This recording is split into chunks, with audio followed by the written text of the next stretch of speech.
ప్రాంతాలకు అతీతమైన రాజనీతిజ్ఞుడిగా ఈ రాష్ట్రానికి అభివృద్ధి సంక్షేమ ఫలాలు అందించిన డాక్టర్ వైఎస్ రాజశేఖర రెడ్డి పేరును ఇప్పుడు నీచ సంకుచిత రాజకీయాల రొంపిలోకి లాగాలని కాంగ్రెస్ చూస్తోంది.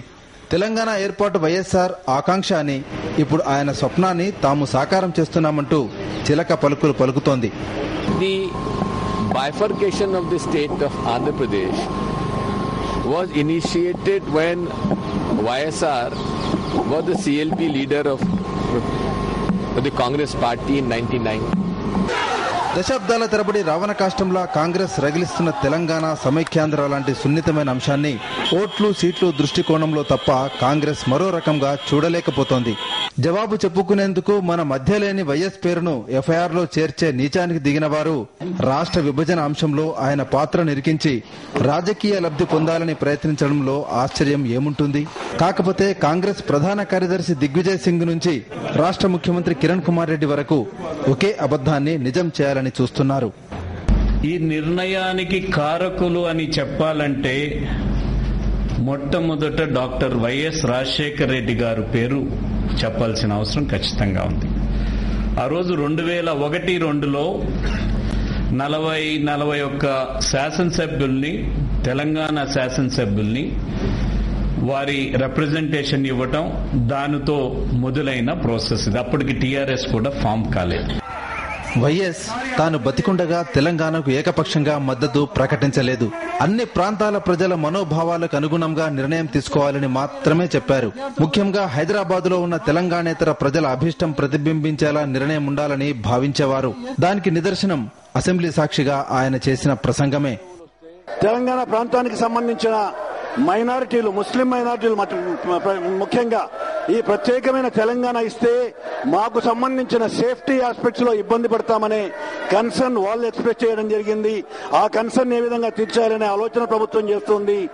దాంతోపాటు గడిచిన 30, 40, 50, 60 సంవత్సరాలుగా కోస్తాంధ్ర ప్రాంతానికి సంబంధించిన, రాయలసీమ ప్రాంతానికి సంబంధించిన ఇక్కడ చాలా మంది ఈ హైదరాబాద్ ప్రధాన పట్టణం కాబట్టి, హైదరాబాద్ క్యాపిటల్ నగరం కాబట్టి ఇక్కడికి వచ్చి స్థిరపడ్డారు. ఈ స్థిరపడ్డ వాళ్ళు మేమిది హైదరాబాద్ మా రాష్ట్ర రాజధాని ఇక్కడికి వచ్చాం, కానీ మేము మరో రాష్ట్ర రాజధానికి అయితే పోయి ఉండము, కాబట్టి మా పరిస్థితి ఏమిటి అని వాళ్ళు అడుగుతున్నారు.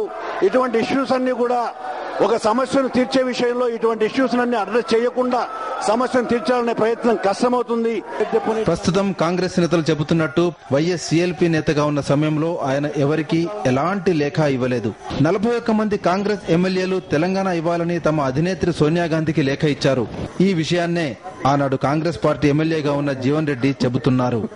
దశాబ్దాల కాలంకి ఏదైతే తెలంగాణ రాష్ట్ర ఏర్పాటు అంశం ప్రజల్లో నానుతున్నదో దాన్ని పరిష్కరింపజేసే విధంగా తెలంగాణ రాష్ట్రం ఏర్పాటు గావింపబడాలని మా మిత్రుడు చిన్నారెడ్డి గారు చొరవ తీసుకున్నాడు. ఆనాటి తెలంగాణ ప్రాంత శాసనసభ్యులందరూ చర్చించి మరి అప్పుడు సోనియా గాంధీ గారు ఇక్కడ ఎన్ఎస్యు సమావేశానికి వచ్చిండ్రు హైదరాబాద్ కు. వచ్చిన సందర్భంగా ఏదైతుందో తెలంగాణ ప్రాంత శాసనసభ్యుల ఒక మెమరాండం మరి చిన్నారెడ్డి గారి ఆధ్వర్యంలో మేడం గాంధీకి ఇవ్వడం జరిగింది. తెలంగాణ ఏర్పాటు కోరుతూ సోనియాకు లేఖ ఇచ్చిన శాసనసభ్యులకు ప్రతినిధిగా వ్యవహరించిన చిన్నారెడ్డి సైతం లేఖకు వైఎస్ కు ఎలాంటి సంబంధం లేదన్నారు. వైఎస్ రాజశేఖర్ రెడ్డి అప్పుడు సిఎల్పి నేతగా ఉండడం కాకతాళీయమన్నారు చిన్నారెడ్డి. మరి ఈ నిజాలన్నింటినీ కాంగ్రెస్ దాచాలని ఎందుకు చూస్తోంది? ఎందుకంటే వైఎస్ అకాల మరణం తర్వాత వచ్చిన ముఖ్యమంత్రులు ఆయనలా పాలన కొనసాగించడంలో విఫలమయ్యారు. దీంతో ప్రజల మధ్య ప్రాంతీయ విభేదాలు తలెత్తాయి. వాటిని పరిష్కరించడంలో ప్రభుత్వం ఘోరంగా విఫలమైంది. ప్రభుత్వంపై వ్యతిరేకత వెల్లువెత్తింది. దీని నుంచి తప్పించుకునేందుకు, ప్రజల దృష్టి మరల్చేందుకు రాజకీయ ప్రయోజనాలే పరమావధిగా ప్రజల మనోభావాల్ని పట్టించుకోకుండా ఏకపక్షంగా విభజన నిర్ణయం తీసుకుంది. To take steps in accordance with the Constitution of India to form a separate state of Telangana.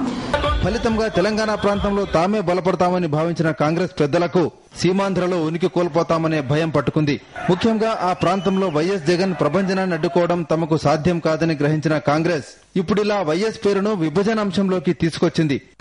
Bifurcation of the state of Andhra Pradesh was initiated when YSR was the CLP leader of the of the Congress party in 99.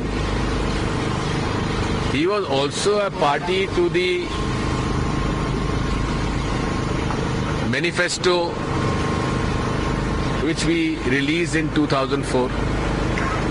He was also a party when we went into an alliance with TRS. He was also a party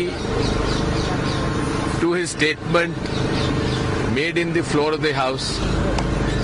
అందుకే నిజాన్ని దాచి మన మధ్య లేని వ్యక్తిపై ఆరోపణలు చేసి మసి పూసి మారేడుకాయ చేసి తనను తాను రక్షించుకోవాలని కాంగ్రెస్ చూస్తోంది. రాష్ట్ర విభజన అంశంపై ఆనాడు వైఎస్ చెప్పిన విషయాన్నే ఆ తర్వాత జగన్మోహన్ రెడ్డి, విజయమ్మ, చివరకు షర్మిల సైతం మళ్లీ చెప్పారు. అన్ని ప్రాంతాల ప్రజలకు ఆమోదయోగ్యమైన నిర్ణయం తీసుకోవాలని స్పష్టం చేశారు. ఇడుపులపాయలో జరిగిన పార్టీ ప్లీనరీలో సైతం జగన్ ఇదే విషయాన్ని సుస్పష్టంగా తెలియపరిచారు. కానీ విభజన వైఎస్ ఆకాంక్ష అని, దానిని వైఎస్ఆర్సీపీ అర్థం చేసుకోవాలని దిగ్విజయ్ సింగ్ కోరడం ప్రజలను తప్పుదారి పట్టించి రాజకీయ పబ్బం గడుపుకునేందుకేనని ప్రతి ఒక్కరికి అర్థమవుతోంది.